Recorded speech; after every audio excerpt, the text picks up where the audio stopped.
Hello, friends. Thank you for being here. Today we have the pleasure of interviewing Mr. Valentine Davidar. We have been friends for many years now, and it's my joy to ask him some questions so that you all will be blessed. So we pray that this session will be a time of blessing for all of us, right? Hello, Val. Hi. Thank you for being here. Well, first tell us about yourself. What's your family background? I come from a Christian home, a very ordinary, very average Christian family. My mother was a school teacher and my father worked in the government. So, very simple family. But I was the youngest of three brothers, or rather, we were four brothers. One brother died. So, we are four sons, four boys, and I am the youngest. And I was born many years after the brother who was just older to me. So, I was always treated as the kid in the house. That was my home situation. Yeah. You lived in? We were born and brought up in Chennai. And so one of the early experiences for me was I was always bullied by my brothers, very heavily bullied. And my father was working with the government office, government department of military engineering services. So he was posted all over the country. Because of which my mother decided to stay in Chennai for our education. And so I grew up in a situation where my brothers were always, always troubling me, bullying me, shouting at me. And I grew up with a very hard to, rebellion. I couldn't do anything because physically I'm small and the youngest and I can't do anything to my brothers. They're all much bigger and older, and my mother couldn't help me much because she herself was struggling to keep the four boys going.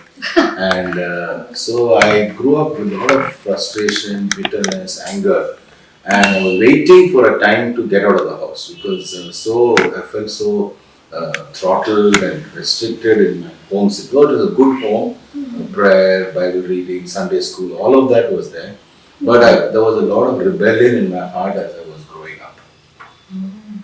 So when could you finally get out of the house? So finally, when I finished school and finished even those days we had the pre-university.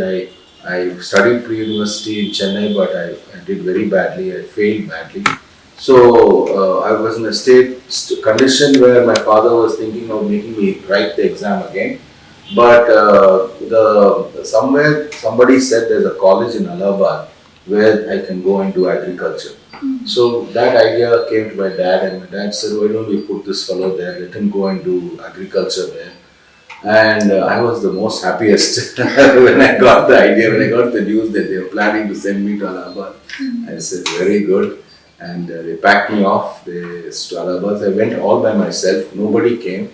I was 17 years old, just 17 maybe. And I came to Allahabad on my own, went and got myself registered. And I declared freedom. I said, enough with family, enough with home. I want to live my life to its fullest. And I want to enjoy everything that everybody said I should not enjoy. I want to enjoy it. I want to taste it. I want to smoke it. I will inhale. I will do everything. So very soon I was caught in every kind of problem you can imagine. So that's how it happened for me to come to college. Yeah. So how long did this kind of freedom last? Well, it was terrible because I got into drugs very, very quickly. Because as I said, I came from a background where I was so restricted in every way. I just waited for this chance, and I was in a hostel. I got money in my hands. I could do whatever I want, and nobody could tell me what to do, what not to do. I just freaked out. I smoked. I drank. I inhaled, I did everything. Everybody said, if somebody would say you smoke this, you'll get a kick. I was the first person to do it. So within 3 years, I was a hardcore addict with marijuana and afim and all kinds of other things to smoke and drink. And I was in a very, very pathetic condition because I had not paid college fees. I had not paid mess fees. And one summertime when I had come home, a letter came from college to my father saying that your son has not paid any of the dues, and it is there's so much of money to be paid to the college.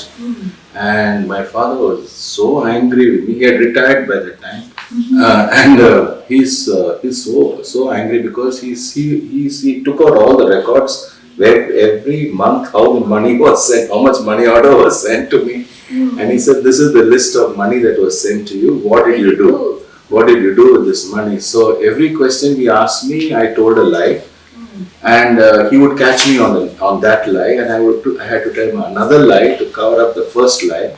By the time 2-3 lies happened, I forgot what the first lie was. I was in a total mess. Father was so angry with me and shouting at me and wanted me to said, "This is terrible. What you did, what you have done. You have hurt us. This, that."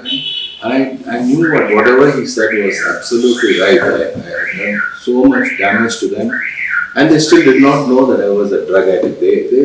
They simply thought that I was having a lot of problem, but they didn't know what kind of deep trouble I was in. So that was the stage I had reached in a matter of 3 years in college. Yeah. What happened then?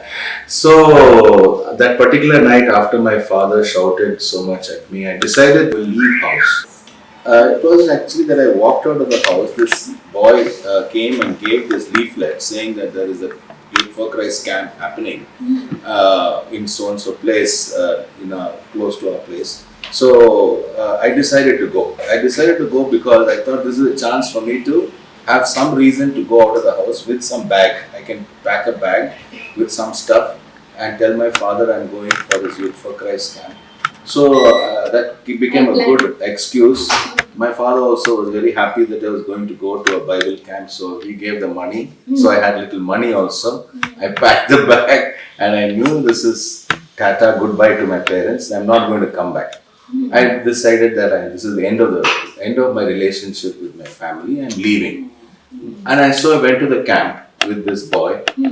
And in the camp I met my own type of fellows, the same category of fellows who also were taking drugs. And so we were a group of 4 or 5 of boys, and we became a real headache to the camp organizers because we were troubling everybody, and the camp was terribly upset with 4 of us because we were doing everything that they said we should not do, we were doing it.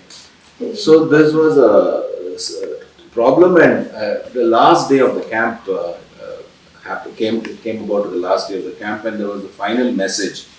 When the final message was being spoken, God began to speak to me, and God's word came so clearly, so powerfully to me, and what I heard in the Lord speaking to me was, "You have considered yourself finished, your life is over, you cannot do anything about yourself.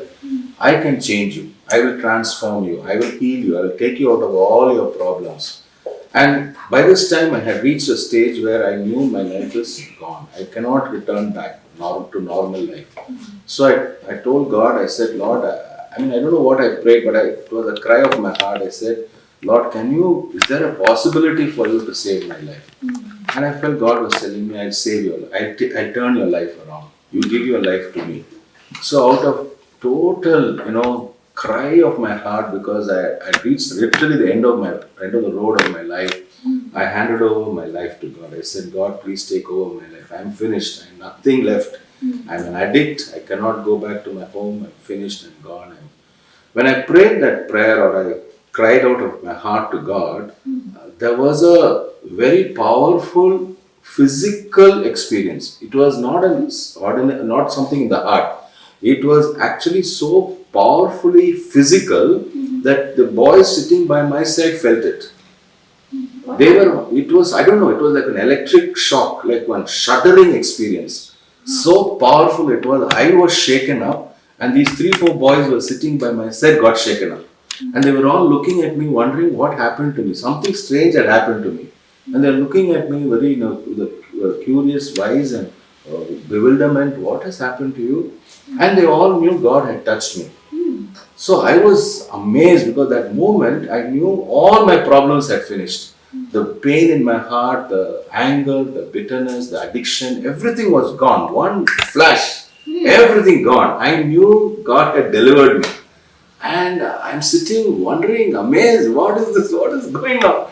And that by the time the conference, that meeting got over, and they announced now it is testimony time. Young people, please come forward and share your testimony.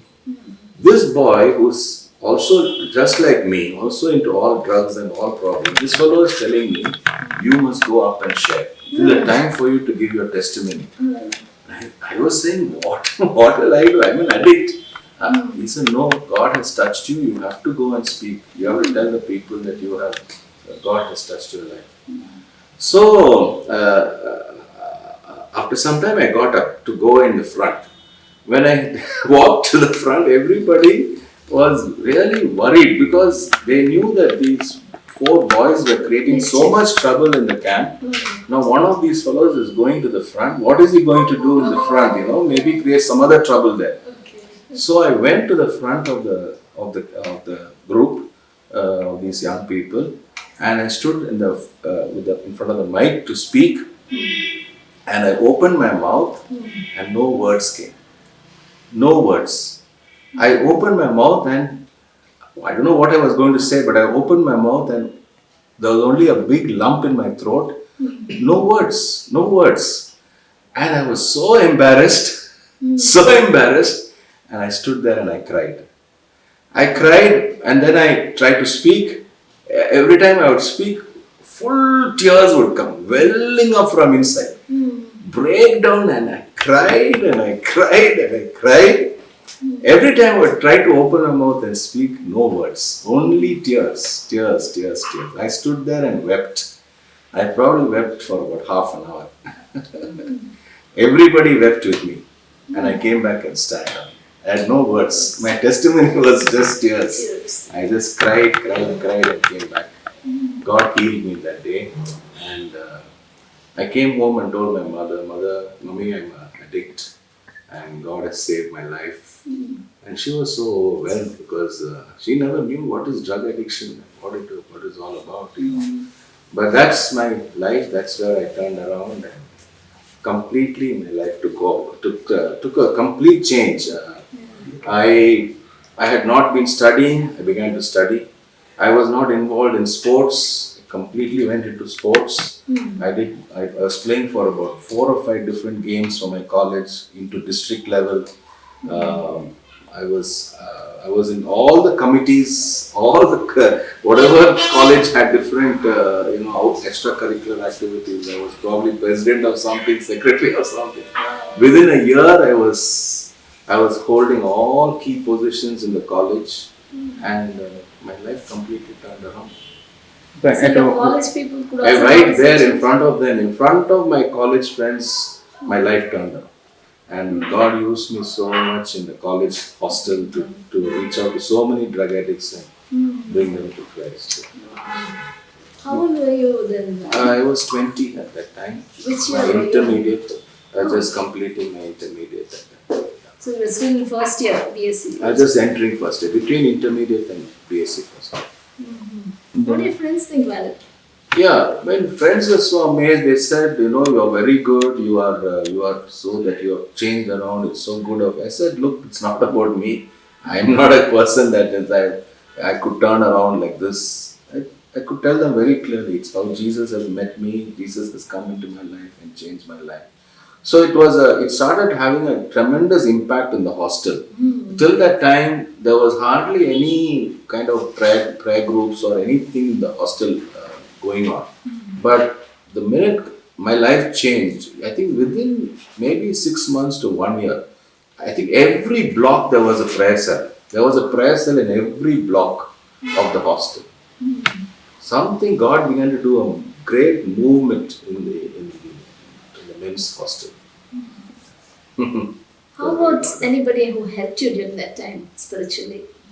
Yeah, so EU was there. So I got involved in the EU Bible study and fellowship immediately, and that was the place where I really grew in the Lord. And I'm so thankful when I look back college days, how the EU fellowship Bible study was so necessary, so good, and definitely the big blessing that we had, and I had personally, was that Brother P.C. Varghese was on campus, because Mrs. Varghese was the head of department for home science. So they were living on campus, and so PC took personal interest in my life, ensured that I developed and I grew, and I moved on in my walk with God. So that is a big block, big chunk of my life is Brother PC Varghese' input into my life. Your time with the Lord, your personal time, how did you switch to that? You didn't have any idea about that earlier. Yeah, so that's what all the disciplines, the spiritual disciplines, prayer, time with God, all of this was what you taught us. And those were so crucial, so necessary in those early years, that formative years of my life was there. And you gave me the opportunity also to share the word, take Bible studies, lead Bible studies, speak in the camp and many places. So that was also a good opportunity, good place for me to be nurtured and grow.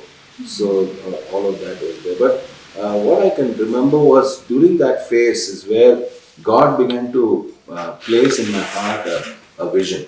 A vision for something that he was wanting to do. And that vision, which started in college at that time, I can see how it is bringing fruition even now. I mean, that's continuing. So I believe that is very important, that early in my walk with God, God began to place in my heart his concern, his burden in my heart. Yeah. What was it, man? The burden that God placed in my heart basically was, we as God's people, we have to transform the nation. The whole role of the church is called to be the salt and the light in our society. We are not here to just think of ourselves. We are here to influence and transform the community, transform the society, and ultimately transform the nation. 2 Chronicles 7:14 became the verse that really challenged me and made me to have an entirely different perspective. No, so what happened was, in the Bible studies, I would always raise this question. All this Bible study is okay. How is it going to help me transform the nation? That was a question I will always ask in every Bible study, and everybody will get very upset. And they'll say, why are you talking about nation? Let's study the Bible. Let's study this passage. This passage is what we are supposed to study today. I said, fine, let's study this passage, but I want to apply this passage. I want to look at this passage in terms of transformation. I want to ask the question, how is it going to help us bring change to the nation? And to the majority, it was an irrelevant question. Why are you wasting time talking about this question? So I couldn't understand why EU was not wanting to think in terms of national transformation, healing of the nation. I felt, first let me start right in my college, where there's so much of politics, so many wrong things are going on. So I stood for President Student Union elections, and it's full of many issues. But I determined, no, as a child of God, as a believer, I want to have a role in things that are happening in the community. And when I started that, I was discouraged by many believers. They said, as a believer, you're not supposed to stand for student union elections. I got very confused. I didn't know whether this is right or wrong. But because I was so young, I decided I don't want to do anything that will hurt the other believers. So I pulled out of it. But till today, I feel I'm so convinced I did a mistake by not standing. But that taught me a very important lesson. God was showing me I must think of being God's instrument for healing of the society, of the nation around us. So that was the vision that God planted in my heart, and I can see that continuity even now. The bigger thing was, how can now as a child of God, how can we bring healing?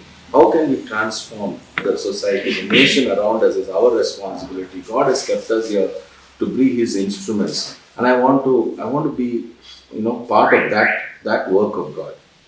Yeah. Sounds so big, man.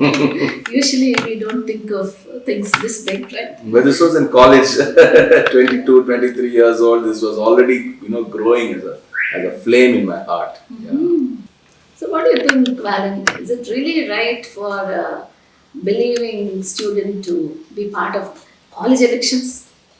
I think it's a bigger issue in the sense that I think people who are my mentor or other the seniors and the the advisors, they should have tried to find out from within, find out from me what really was the burden in my heart. Correct. They kind of just immediately said, no, none of believers should not fight for, go and stand for student union elections because there's a lot of worldly things that happen there, and so you should not do it. They just took a decision like that, which I felt was not well thought out. They could have discussed with me, they should have found out what my concerns are. Right. So I cannot just say yes or no to that question, because you need to find out the person who is going to, is he standing to student in an election for the sake of his name, for popularity? Yeah. If that will be the reason, then you must say no, you don't need to do this. You don't need to stand up for those for student in elections for the sake of your own popularity. But if you are sincerely wanting to bring change, and if that will be the case, then we have to do it prayerfully. We need to advise you. We need to back you up with prayer. Right, We all must be together. We need to know that you are going to go into spiritual warfare. There are going to be serious issues. So those kind of things should have been considered. Whereas it was said, no, you don't. So it was, that sense I felt a little disappointed over what happened. Yeah. But I think it's okay. I think it was a learning for me. How you go about it is also important. Yeah. Yeah, I think this is good news for the viewers. Well, we'll ask Valen about, so who were these people in the EU we were talking about? What's EU really? Tell us. Well, EU stands for Evangelical Union, and Evangelical Union is the student wing of the Union of Evangelical Students of India.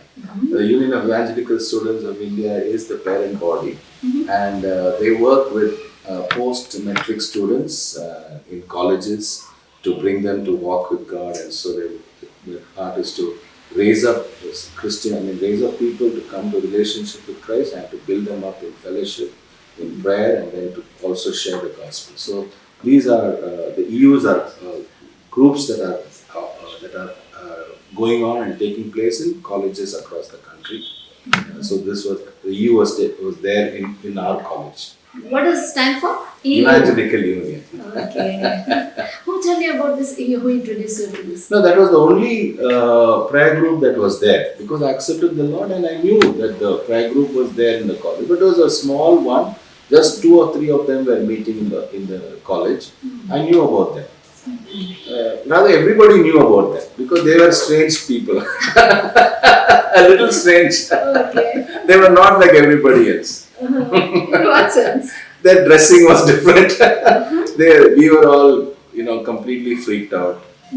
We hardly changed our jeans. They were very nicely dressed. They changed clothes regularly. In the hostel, you can make out the fellows who change clothes, others don't change their clothes. Yeah. But they accepted you. They could see. Yeah, because my life changed. That's nice of them. Well, where all did you work then? So, as soon as I finished my MSc in agriculture, I almost immediately, within a couple of months, I got a job with this multinational company called Pioneer Seeds. So, it is an American company selling hybrid seeds. So, I joined them, and so I started working in Hyderabad. That was my first posting here. I started working with them from 1979. And in 1981, I got married. By this time, things with your brothers and your parents got right? Well, because we had all grown up and my brothers had all got married and everything. And so now the equation was different at home. So it was no more a kid, I was no more being bullied. So, yeah. And you were different, right? Different too, that's true. Okay, so you worked with Pioneer Seeds? Yes. What were you doing really? What was the point? I started as a junior sales executive, but rose up very fast. I did very well. I was one of the, definitely the best probably in terms of sales and marketing in the company. So within a short time, I got promoted as a marketing director of the company. So what happened? How come you're not with Pioneer? Well, we as I said, we got married in 81, and then I was posted to Bihar. So before that, you must tell us about who the lucky lady is. Well, I don't know whether she's the lucky lady. I'm the lucky one to get her. Maybe both ways. The thing was, in my mind, when it came for marriage, I was very, very clear. I was not carried away by looks or anything. That was not at all an issue for me. I was never troubled about it. Somehow, this is one issue was I was completely free of. I had only three things in mind. Number one was I wanted a believer. A believer means I wanted somebody who really is walking with the Lord. I was by that time I knew there was many people calling themselves believers who have no relationship with God at all. So my first requirement was I want a girl who's actually in a deep, intimate relationship with God. Number one. Number I'm sure two. these guys are listening to you. Number two, I wanted a girl who can speak Hindi. The reason was I was from college days itself. I had because I studied in Allahabad and I'm from South. I had a burden for North India. Somehow North India became a big area for me. I felt I must serve in the North. So I said the girl whom I'm thinking of marrying must be fluent in Hindi so that we can work in North India and build our home there and do ministry in North India. So that was the second requirement that I had. And the third requirement I had for a girl was that when at any point if God would call me to full-time ministry, she should not say no. She should be willing to, leave the job where I am. I mean, if I have to leave the job and join the ministry, she should be okay with that. These are three things that I wanted to clarify. So I told my parents, because those days we go and see girls, proposals would come and then we go to their home and meet the girl and their family. So I told my parents, you can go and meet families and see the girl, but please make sure you give me time to talk to her.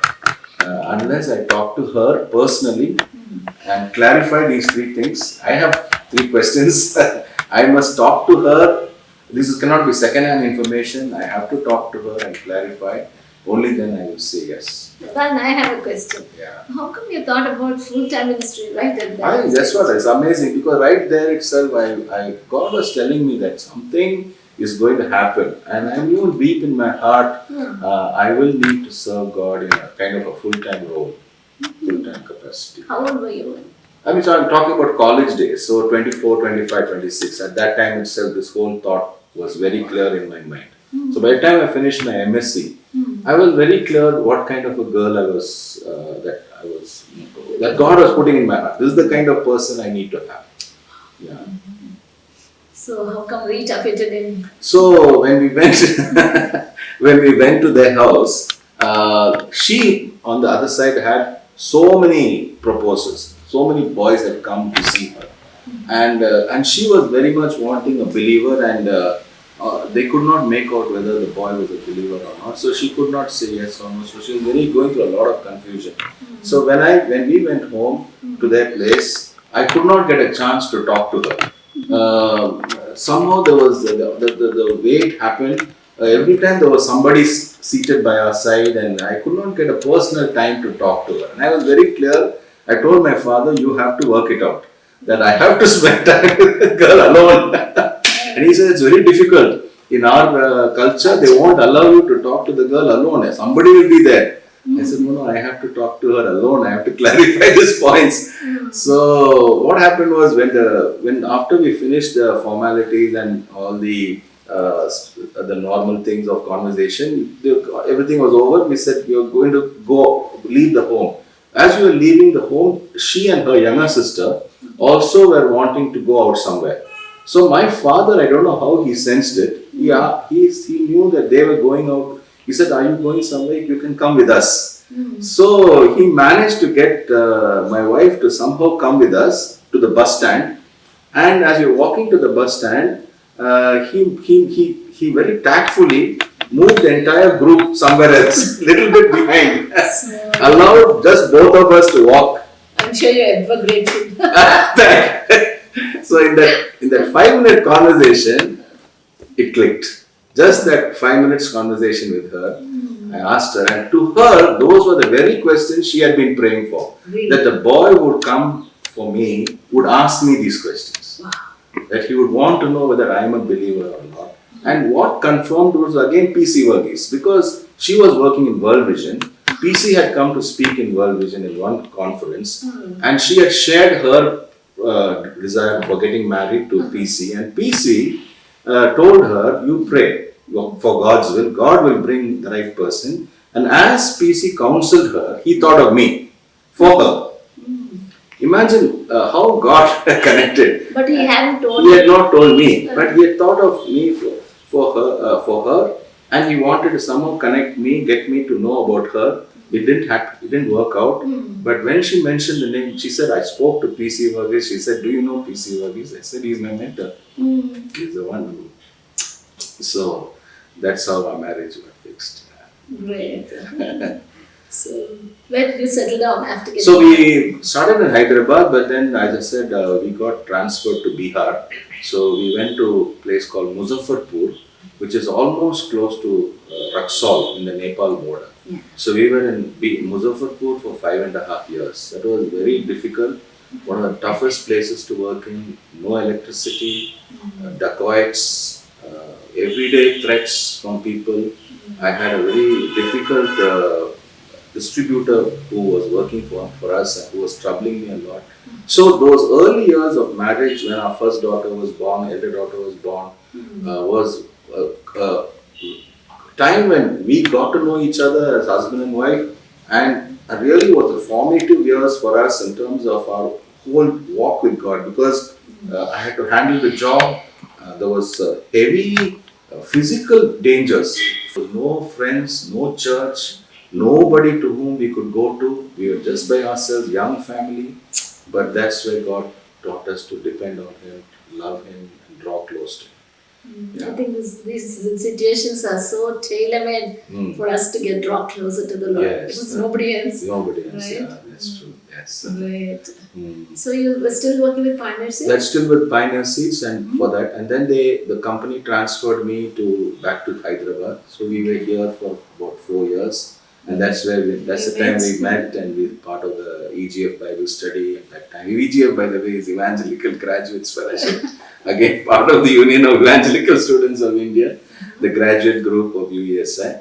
So we were part of the EGF in Masap Tank area, and so that was a good time. 4 years in Hyderabad, part of the Methodist Church.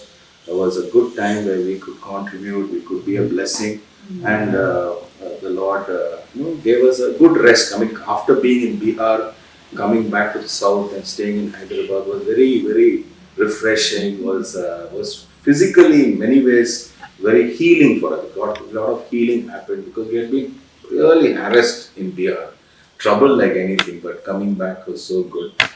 But then it was again only for a short time. 4 years in Hyderabad, again God sent us, the company transferred us to Lucknow. So we went back to North India to work with the company. But the important thing is, I worked with the company not for a career, not for a job, not for money. It was always to be in that place, to transform that group, that place for the glory of God. So I always saw my life as being in God's ministry. Alan, just a little bit curious, when you got married in God's will and when you really wanted to serve Him, you were even prepared to leave the job if He wanted you to. You moved all this way to Bihar, new place. Why do you think God allowed these difficulties? And can you tell us a little about all these difficulties you went through?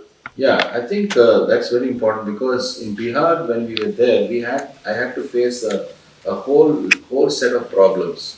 What happened was that the main distributor with which my company was working, he was a man of with all kinds of issues. He was into all kinds. I really don't know what all he was into, but anyway, he wanted to manipulate the company, get more money out of the company, and so he put a lot of false cases against me.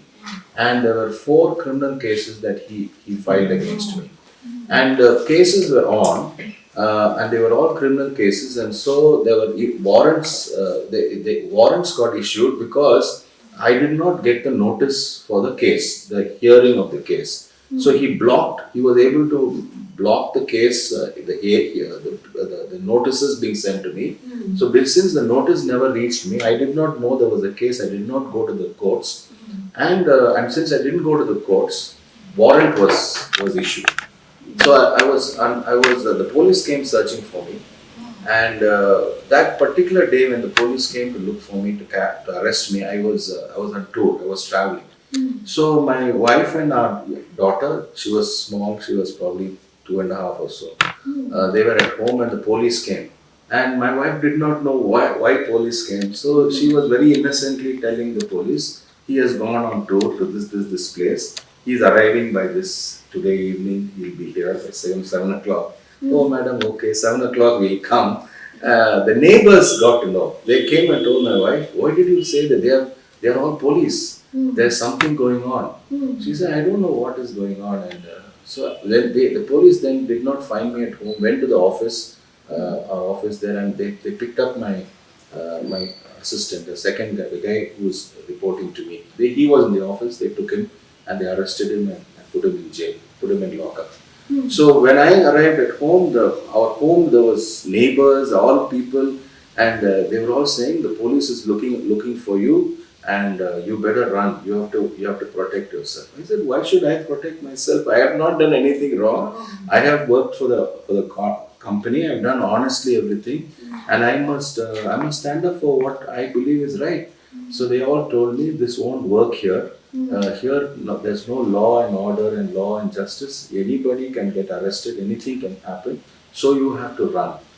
So against my will, against my wishes, my neighbors, the church where we were attending, that group, they just picked us up, took us and kept us in one house by compulsion. They said, no, you cannot go out. They told me, you may say you want to go out, but we are more worried about your wife and your daughter. That's terrible for them. We will not allow that to happen. So I went through a very traumatic time, and then the case took its own course. This man manipulated the company and got a lot of money as a threat from the company, and then the case just automatically vanished. Because everything was, there he could just buy and sell everything. The police, the judiciary, everything was under his hand. So this was the experience that happened to us. I stood for God, and I felt I'd gone through tough experience, and I experienced God's protection, but it was really very, very traumatic. It was very scary, frightening. Why did this happen?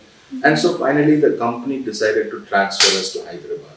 So when we came from there to Hyderabad, it was like a time where we could at least breathe. We felt we could breathe easily and take a little bit of rest, because there it was pressure and stressful.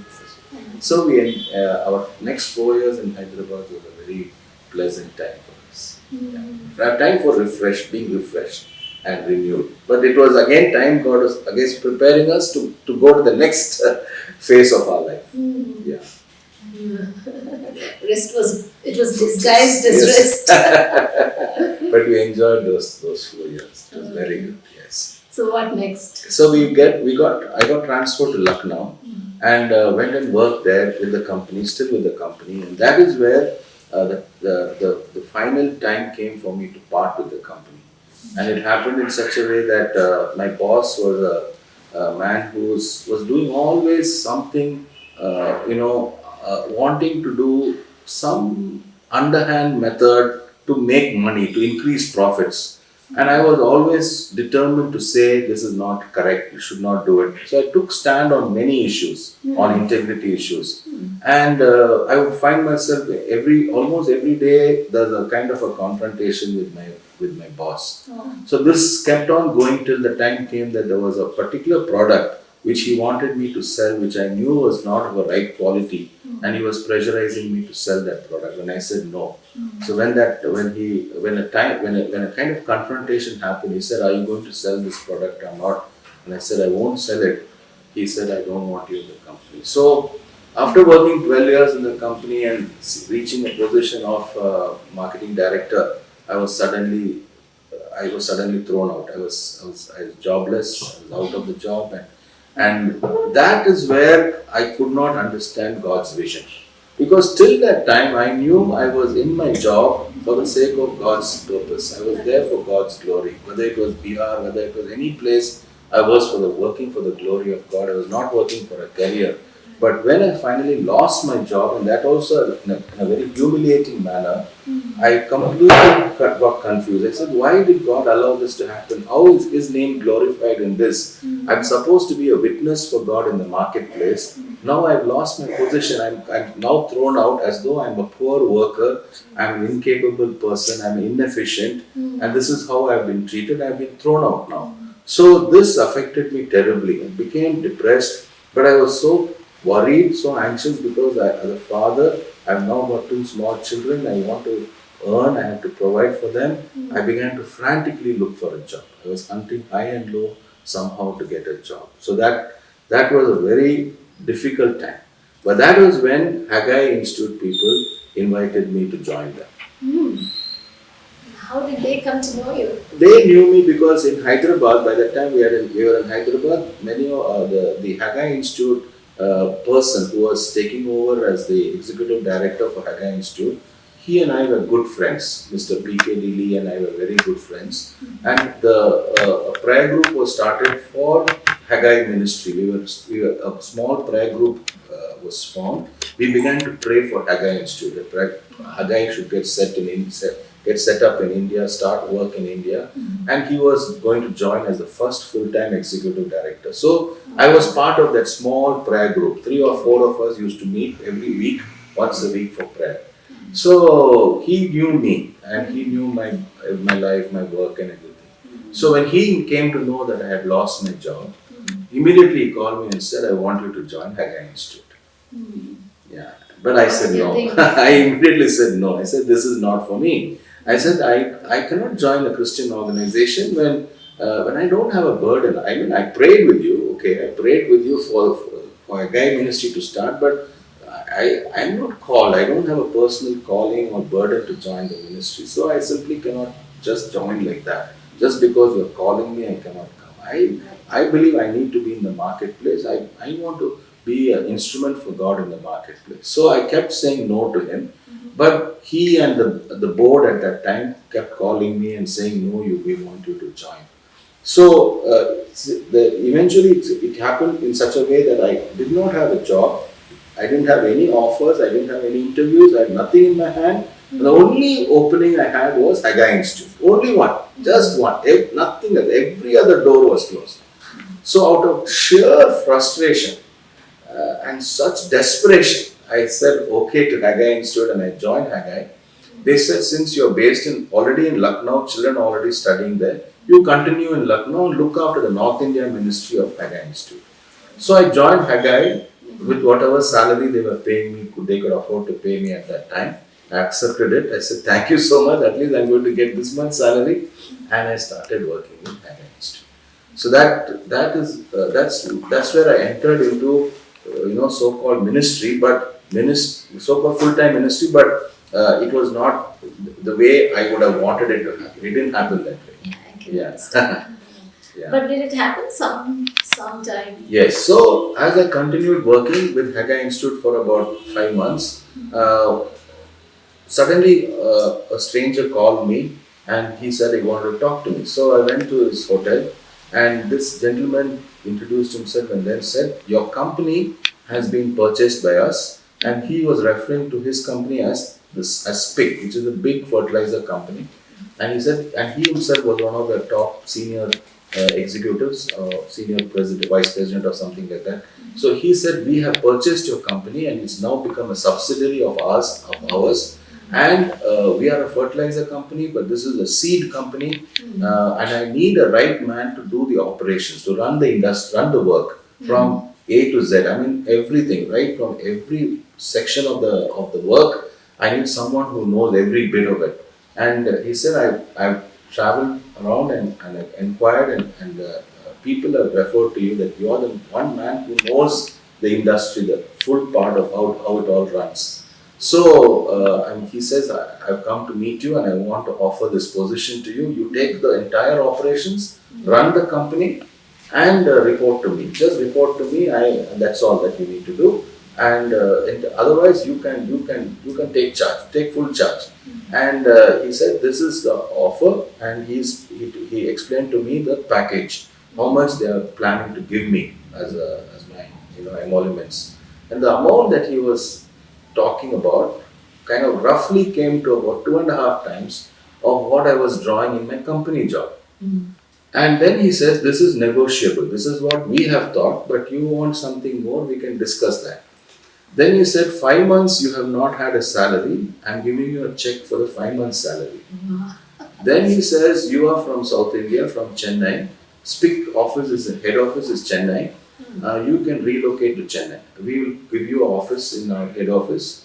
They will give you a room. You can be based out of Chennai office and you can come to North, travel up and down, do the work everywhere for the whole country. Bumper offer. Yeah, you just live there and we'll transfer you at our cost. All your home, material, also at our cost. He just expected me to say, thank you very much, sir. I'm just waiting for this. But to my surprise, and to, of course, his surprise too, I found myself telling him, I'm sorry, sir, I won't come. Shobha, the amazing thing was, till that time I was so angry, I was so upset, I was so confused, I was so full of why God did this to me. At that point, when the offer came, like this, everything cleared. The whole confusion in my mind cleared. I knew in a moment, this is exactly what God had been doing all along. And this was the point at which God is now calling me to his ministry. And I said, correct. Make a decision. I knew. Logically, I cannot explain. What logic is this to say no? There's no logical reason at all. It is just a matter of God working in the spirit. And the spirit dimension, I knew this is over. This is clear for me. Now I don't need to go back. I simply don't need to go back to this job. I said, sorry sir, I'm not coming. That man was so angry with me. He said, what rubbish, what are you talking? I don't come to anybody's house and give an offer. I'm giving you an offer like this. Why are you saying no? Then he said, where are you working? I said, I'm working in Haggai Institute. So I said, what is this Haggai Institute? Which company is this? I said, I also don't know much about Haggai Institute. I'm just discovering. He was even more angry. He said, how much are they paying you? I said, this is all they're giving me. This is how much they're giving me. He couldn't understand. He said, what nonsense? What are you doing? And then he said, I think you are really confused. You are not sensible at all. This is the most foolish thing you're doing by saying no. I think I must talk to your wife. She will put some sense into your head. Proper channel. Yeah. So I said, please sir, you come home. You can definitely talk to her. And next day he came home. He took my address and he came home. Talked to my wife, talked to Rita, and my wife and I, both of us told him we are not going to come. He couldn't understand this, but this man said, I think you people are still very confused or something has gone wrong. What I'm going to do is that this is not going to be a closed offer. This is not a one-time offer. I'm going to wait for you. I think you will get sense. Somebody will put some sense into your head and you will not miss this. So I'm going to wait. I'm going to give you time for you to rethink and accept what I'm offering you. And he waited for 2 years. 2 years he waited for us to change our mind. And the minute I made that decision and said I'm not going to come back, within 2 months I had 4 offers. 4 top offers from 4 very good companies. And all of this, as I realized at that time, the Lord had lifted the burden. All the fear, everything gone. And I knew with my whole heart, this is the place God wants me to be. I have to serve Him now. This is the place God wants me to be. So I committed myself to the ministry of Haggai Institute. So after that, 18 years with Haggai. One moment, Bharat, for the benefit of our viewers. Yeah. I'm also curious. How did you know, really? You said you didn't feel called when you joined the ministry. Yeah. And suddenly here's a big offer and you feel terribly called only to the ministry. What really happened? Yeah, to me in my mind, call of God comes when you have to leave your job and ministry becomes so clear in your mind and you need to go there. To me, none of that happened. I just lost my job. I was sent out. I was terminated. My end of my career in my company was a termination, not a resignation. I was terminated. Okay, that's the worst thing that can happen. When you're 36, 37 years old, to have a termination in your hand, you go to next company or any job. They'll ask you what happened to your previous jobs. I'll have to say I was terminated. That's finished. Nobody's going to touch you. But that was what my case was, which means I felt this is terrible. And I had no burden for ministry. But I did not realize all of this was God's way of shaping me on the inside. God was drawing me to a place where now He alone had to have supremacy of my life. See, this was something that had to be learned through a very powerful experience like this. But when the offer came, I felt it was completely God affirming to me, see, you are not a poor worker, you are not a person who is inefficient, or which you thought you were and that's why you lost your job. See, I'm showing you, the world still regards you. You are regarded, you are looked up to, the business, the marketing world, your industry values you. They value you and they want you back. Wow, wonderful. That issue which was bothering me too much just got lifted out of my heart. Now I said, that's over now. So now if I go back, it will be only for money. Right. Okay, not because as far as my identity as a good professional worker in the marketplace, that is not an issue. Right. That is settled. So now I don't need to go back. Now I know why. Which is what I've been called from the beginning. I knew God wanted me to bring healing, transformation of the nation. I've done that for 12 years. When I worked in the company, I did not work for a career. I did not work for a job. I worked for the vision of God which was given to me when I was in college. Now God is saying that part, chapter of that phase is now over. Now I'm going to take you to do something else to raise up many more leaders like yourself who will shine for God in the marketplace through the Haggai training.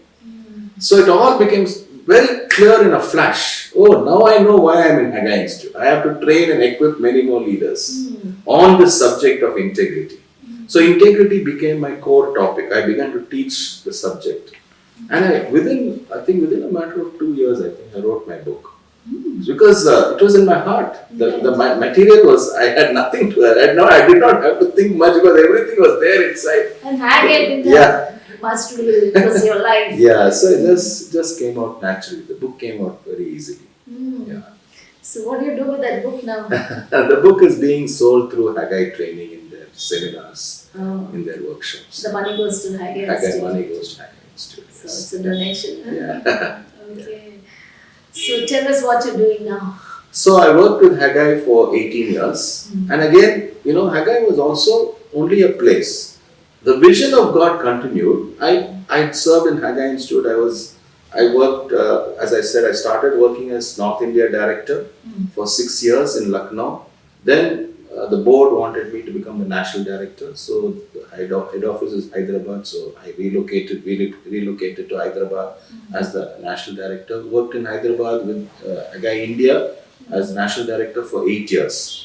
After which I moved to Asia. I became Asia director for 5 years. But I was based in Hyderabad, but traveling all over Asia for the Haggai ministry, training Asian leaders. But throughout all this time, I was also international faculties, teaching in the international training in Hawaii, Singapore, and other countries. So the Haggai training, Haggai training in terms of the subject of integrity was now being shared across the world. Okay, this is amazing because you only thought about the nation. Whereas God was raising me up to share this teaching across the world. Now, how did I know that it was time for me to move out of Haggai Institute? That I think is also a very important issue and reason I need to explain. I had worked in the organization now altogether for 18 years. I had been a resource person, I had been national director, I had developed many work in many countries. I had developed the Haggai ministry. So many countries, they had no Haggai work at all. But I had gone there, did the pioneering work, brought the people together, set up the board, set up the organization, hired the staff. So all the fundamental work also I had been part of in setting up the work in different organizations.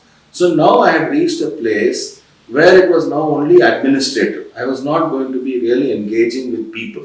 I was going to now, it was now a question of should I become vice president in the organization, and it will become more at a very high organizational level, not really in terms of raising up leaders.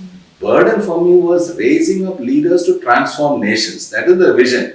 That was what I had been doing. Even as Asia director, I developed the work in so many Asian countries. When no Haggai work had happened, I had developed the work. Now the question was about that, and there was politics, Christian organizations also, there are issues, and all this was beginning to happen. I thought, no, there's no need for me to try and strive and struggle and be here. Time to go. It's time over. It's time to leave.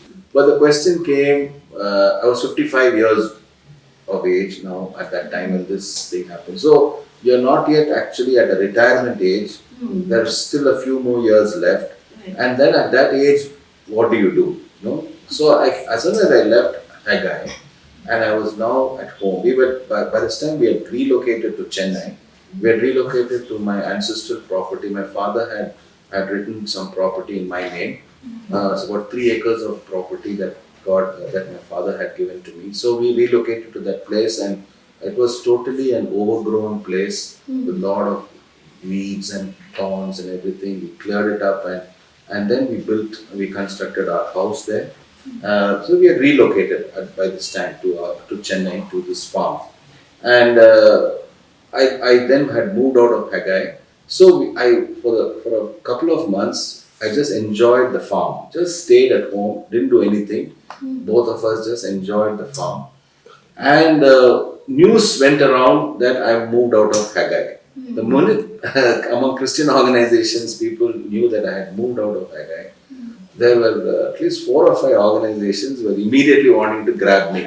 They wanted me to become the national director, the executive director, and all that. But I said no. I don't want to jump into any Christian organization just like this. I want to wait upon God. What is it that God wants me to do? I'm not really so much that I need a job now. That phase was over. I want to know very clearly where God was leading me and what is it that God wanted me to do. So it was at that stage I saw an advertisement from in one of the Christian magazines about World Vision India wanting a director for church relations. The minute I saw the ad and I read the profile of the person they wanted, I immediately knew this is for me. This is simply for me. I must take it. I simply must take it. So I sent in my biodata, sent in all the particulars, and the national director of World Vision India is my very close friend. We grew up together in Sunday school. So he saw my application, he called me up on the phone, he said, "What is this? Why is your application come for this?" I said, "You have put up the ad and I have applied." So he said, "You cannot come and join as Director Church Relations. You have been Asia Director in Haggai. How can you join as Director Church Relations? We have higher positions in World Vision India and none of those positions are open now. This is only a departmental director. This is too small for you. You will not survive here and all of us will get threatened with you around. It's too much for us. You can't have you like this. You can't be a Director Church Relations in World. We can't have you." I said, "Look, see, I am not here for a position. Just that profile, the profile that you have given, that role to me is exactly what I want. I want to serve the church. I want to see the church influencing the nation. This is the vision I got from college days. I want to see it. And to me, that profile says just that, to transform the nation. And I want that position." So he said, if you are so clear, then you please join. I mean, this place is open for you, but please understand, you are going to be a threat for us. We will not know what to do with you because you all know who you are and you're going to take this position. So I said, "Please don't worry about me. I'll just do my part." So I joined World Vision, worked in World Vision from 2014 to 2019, 5 years. I came to 60 is a retirement age for World Vision.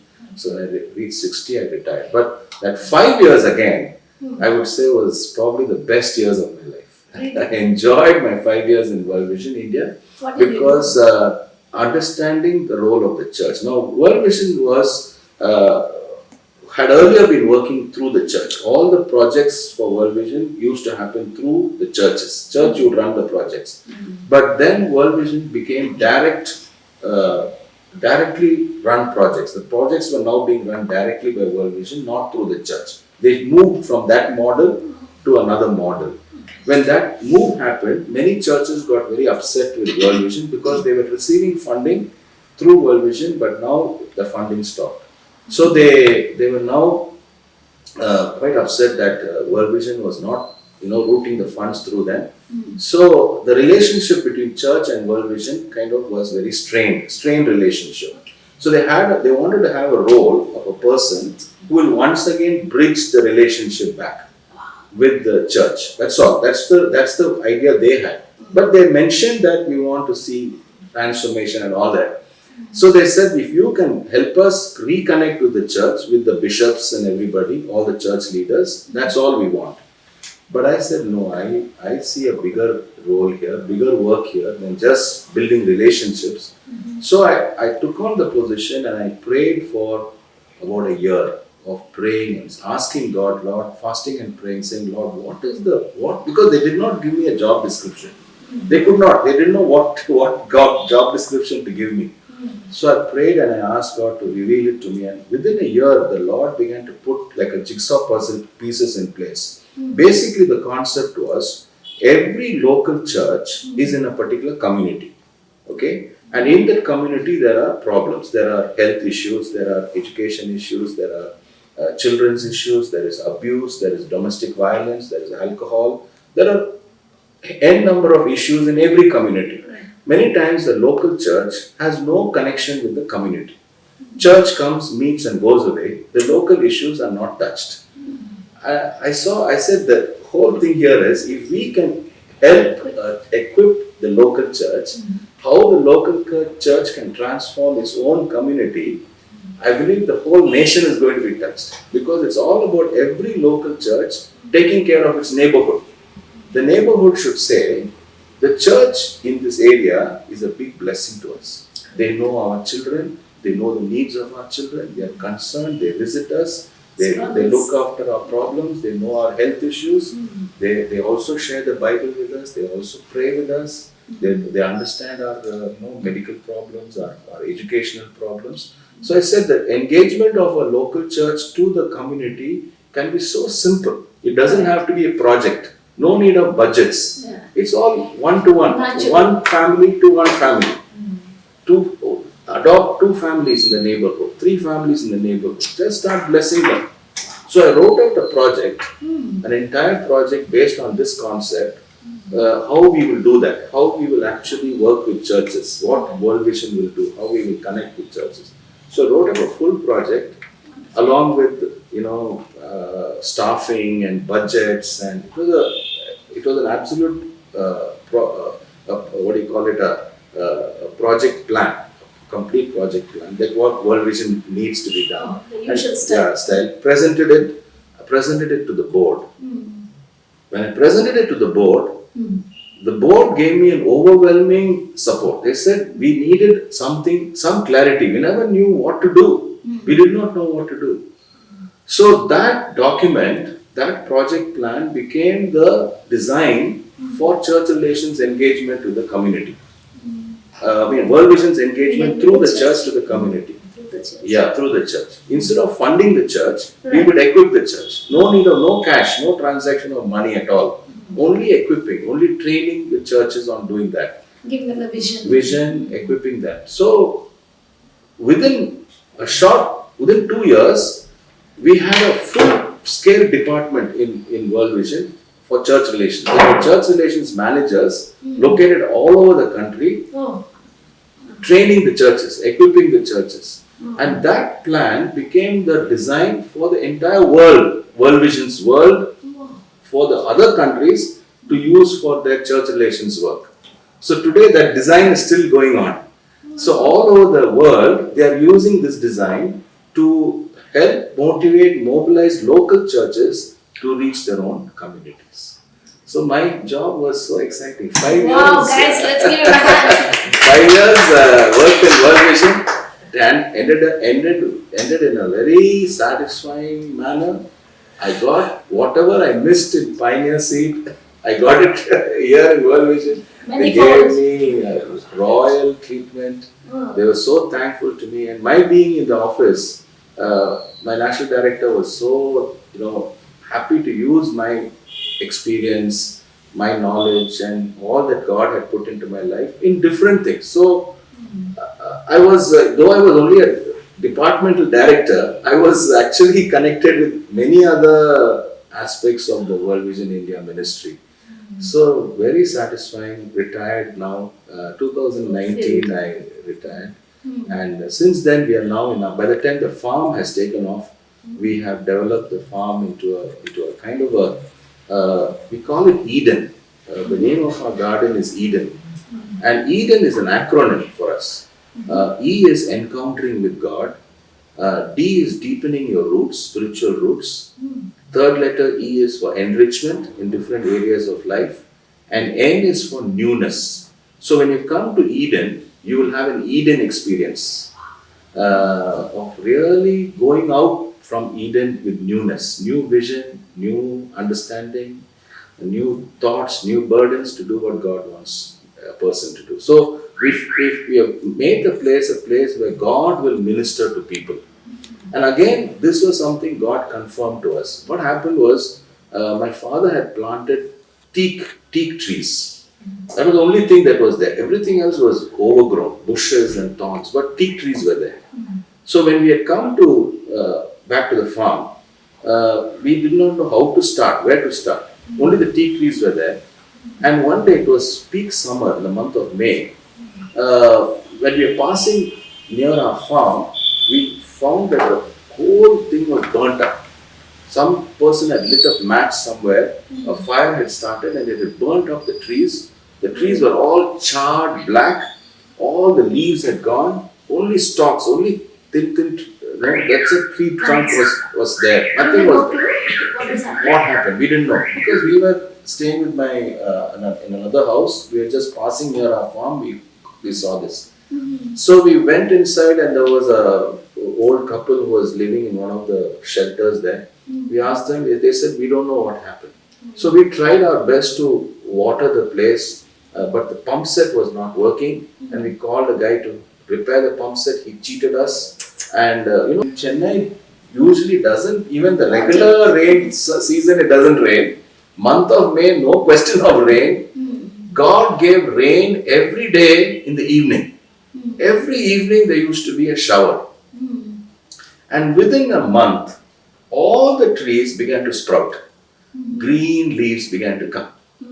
So one day, many months later, after a few months later, we were sharing this experience to our friend, and he said, this is a sign that God is going to bring people here who will come here burnt out, charred, exhausted, tired in ministry, and God will take care of them.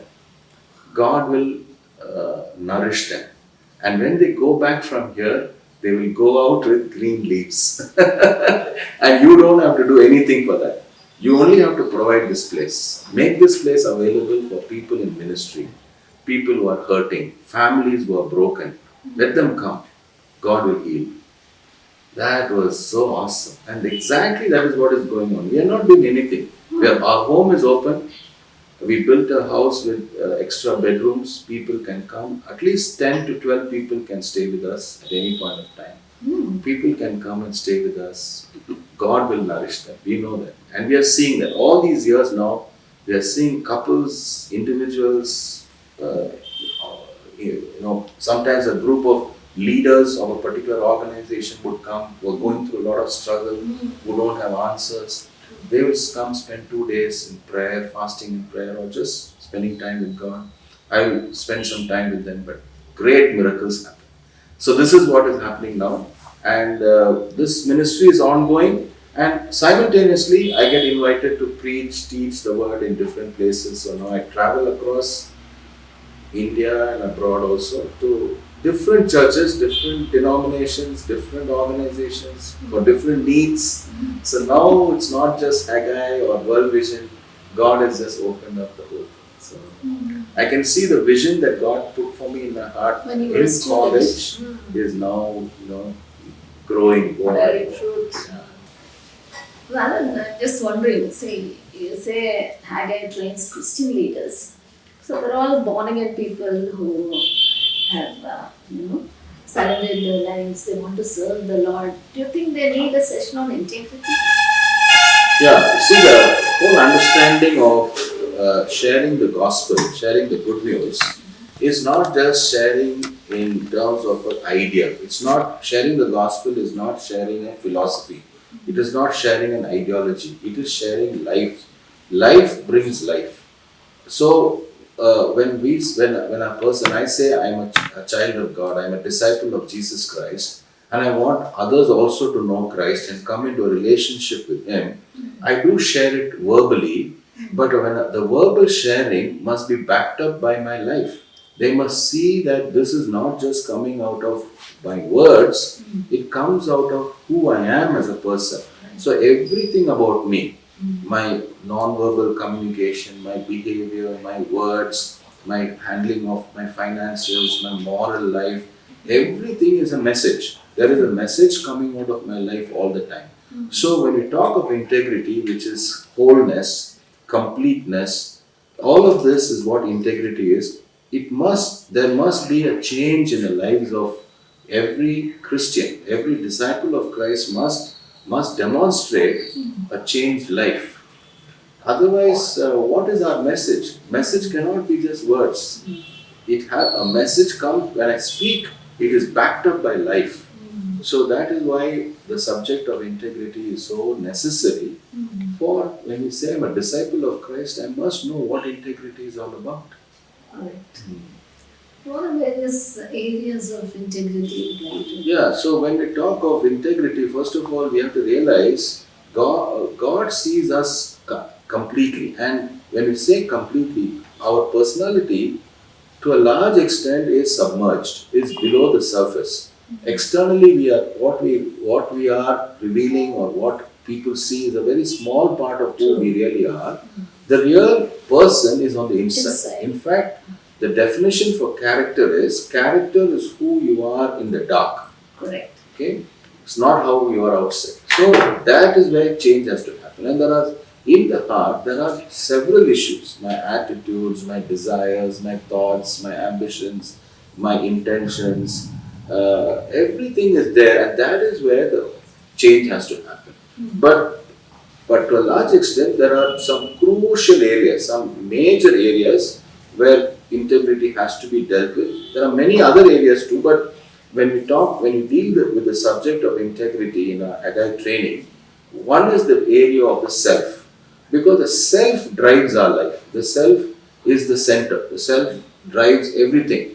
So we have to what happens is our self is because being a center, we become self-centered personalities.